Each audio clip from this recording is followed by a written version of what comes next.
To draft a facing, you'll start by drawing around either your sloper or your finished pattern. To draft a facing, you're going to draw around your sloper just along the front, neckline, and shoulder edges. To create a neckline facing, you're going to draw around your bodice piece at the front, the neckline, and then the shoulder edge. We're going to be tracing around a sloper in this example, but in the real world, you'd be tracing around your finished bodice piece to get a facing that was the correct shape for your garment. Next, use your ruler and measure off the depth of your facing. In this case, I'm going to draw a 3/4 inch deep facing. I'm going to dot it, and then when the neckline curves, I'm just going to move the ruler so that once again it's lined up with the curve. And continue dotting until I reach the shoulder.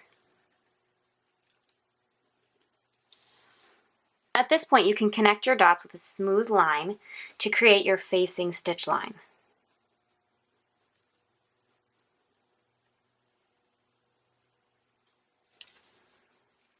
To add seam allowance to the bottom edge of your facing, simply get your ruler out again and draw on another 1/4 inch along the bottom, just like you did before.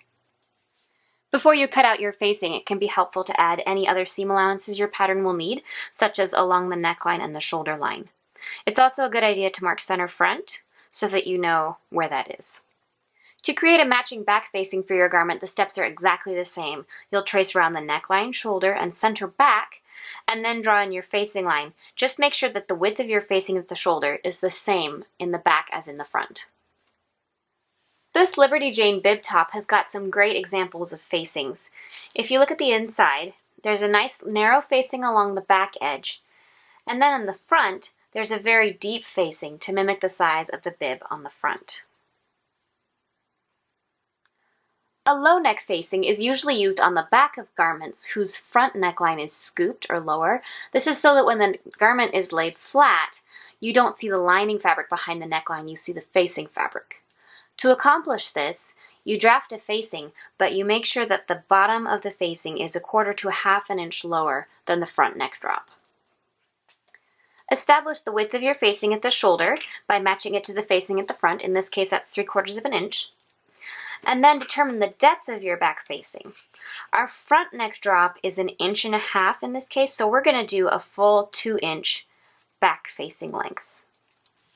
Then we're just going to connect the two with a smooth line.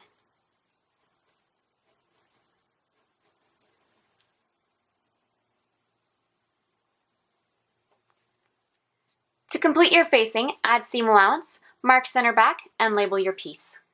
To attach a lining to your facing, begin by drawing off your entire pattern piece. In this case, we're using a sloper, but you would again use your completed pattern piece.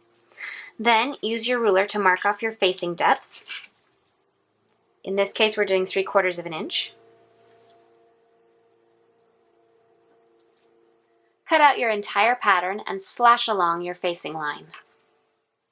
Add seam allowances to both pieces and then label them.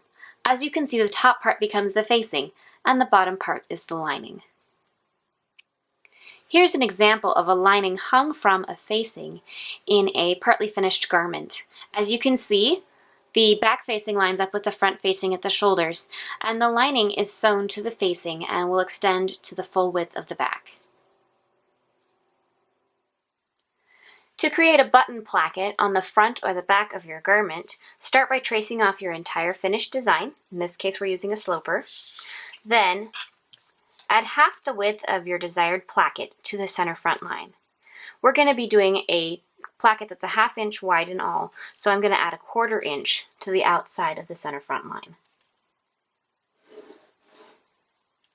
Then draw on seam allowance.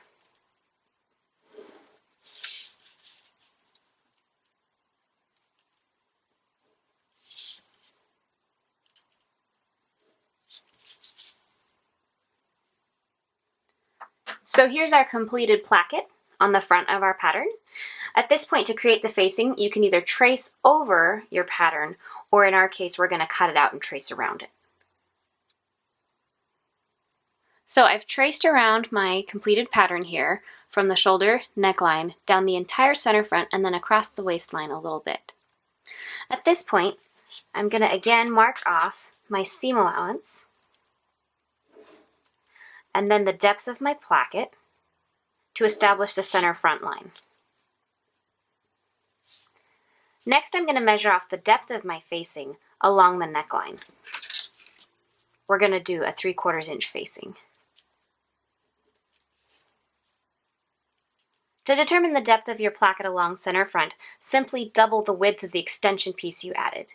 In this case, we added a 1/4 inch, not counting seam allowance, so we're going to add another 1/4 inch to this side for a finished placket width of 1/2 inch. Next, go ahead and curve out along this line so you get a smooth curve between the neckline facing and the center front facing. If you'd like seam allowance along the outside edge of your facing, now is the time to add it. Finish your pattern by notching center front on both the facing piece and your extended placket bodice piece.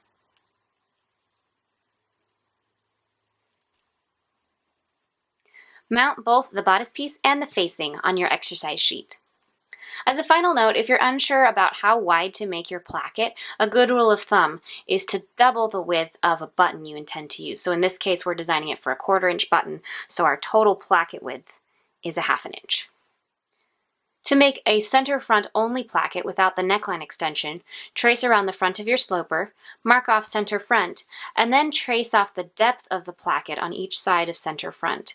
In this case, it's a 1/4 inch on each side for a total finished depth of 1/2 inch. Add seam allowance and cut out your pattern.